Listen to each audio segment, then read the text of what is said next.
देख रहे हैं एक न्यूज 24 और मैं हूं स्वाति आपके साथ।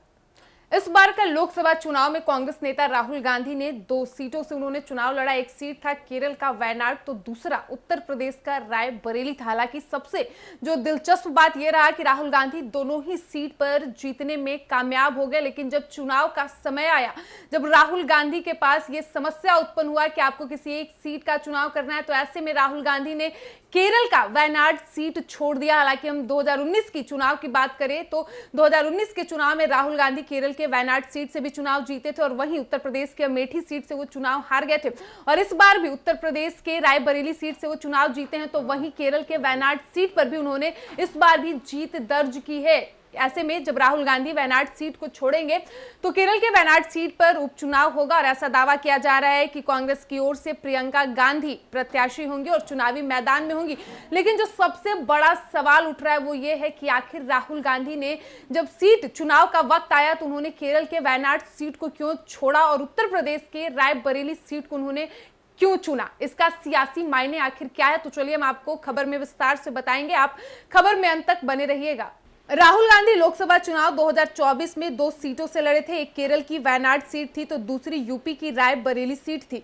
दोनों सीटों पर राहुल गांधी को जीत मिली थी। वहीं बीते सोमवार को राहुल गांधी ने वायनाड सीट से इस्तीफा दे दिया। अब यहां पर उपचुनाव होगा। कांग्रेस की ओर से उपचुनाव में प्रियंका गांधी को प्रत्याशी बनाया गया है। ये उनका राजनीतिक डेब्यू है, जिसको लेकर कांग्रेस अलर्ट हो गई है। आखिर राहुल गांधी ने वायनाड सीट को छोड़कर रायबरेली को ही क्यों चुना, जबकि वायनाड सीट पर 2019 में जीत मिली थी और अमेठी में हार गए थे।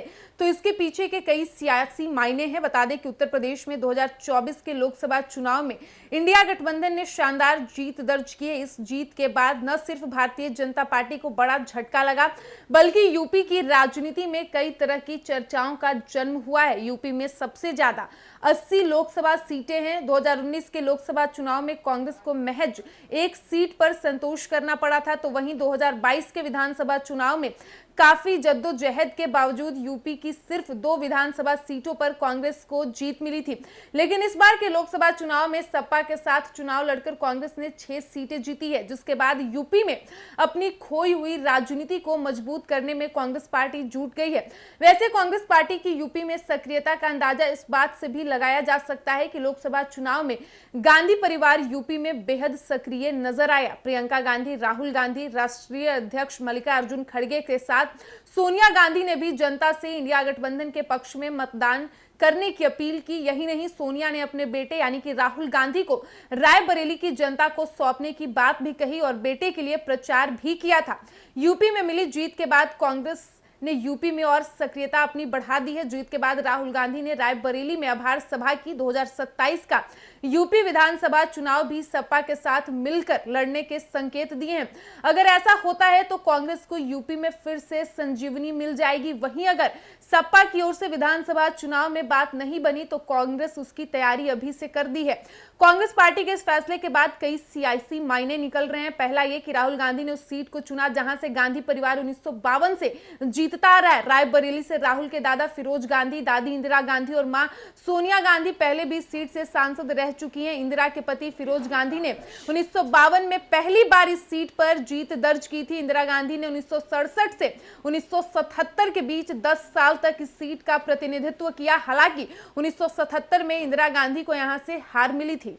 तो जैसा कि आपने सुना, बीते दिन कांग्रेस नेता राहुल गांधी ने केरल के वायनाड सीट से उन्होंने इस्तीफा दे दिया और उन्होंने उत्तर प्रदेश की रायबरेली सीट का चुनाव किया। ऐसे में सवाल उठ रहा था कि आखिर इसके पीछे की वजह क्या है। तो आपको बता दें कि 2019 के चुनाव में उत्तर प्रदेश में कांग्रेस सिर्फ एक सीट जीतने में कामयाब हुई थी। और हालांकि इस बार की चुनाव की हम बात करें 2024 की, तो इस बार कांग्रेस पार्टी उत्तर प्रदेश में सपा के साथ गठबंधन कर उन्होंने चुनाव लड़ा और कांग्रेस पार्टी के अकेले खाते में 6 सीट गई है। सबसे ज्यादा लोकसभा सीट है उत्तर प्रदेश में। 80 लोकसभा सीट में कांग्रेस और सपा के गठबंधन 37 सीटों पर जीत दर्ज की, जिसमें से खुद कांग्रेस 6 सीटों पर जीत दर्ज की। और 2019 के चुनाव की बात करें तो जहां 2019 में कांग्रेस के खाते में 1 सीट गई, तो इस बार कांग्रेस के खाते में 6 सीट गई है। ऐसे में कांग्रेस पार्टी उत्तर प्रदेश में अपनी खोई हुई राजनीति को एक बार फिर से मजबूत करने में लगी हुई है। और यही वजह है कि राहुल गांधी ने जब सीट चुनाव करने का वक्त आया तो उन्होंने केरल के वायनाड सीट को छोड़ दिया और उत्तर प्रदेश की रायबरेली सीट को उन्होंने चुना है। हालांकि अब वायनाड सीट पर उपचुनाव होगा, जिसमें यह दावा किया जा रहा है कि कांग्रेस की ओर से उपचुनाव में प्रियंका गांधी प्रत्याशी बनेंगी। हालांकि फिलहाल इस वक्त की खबर में इतना ही। और ऐसी तमाम खबरों के लिए देखते रहिए एक न्यूज 24। वीडियो पसंद आया हो तो वीडियो को लाइक करें, शेयर करें, साथ ही हमारे यूट्यूब चैनल एक न्यूज 24 को सब्सक्राइब कर ले। यदि आप हमें फेसबुक पर देख पा रहे हैं तो हमारे फेसबुक पेज को भी फॉलो करें। धन्यवाद।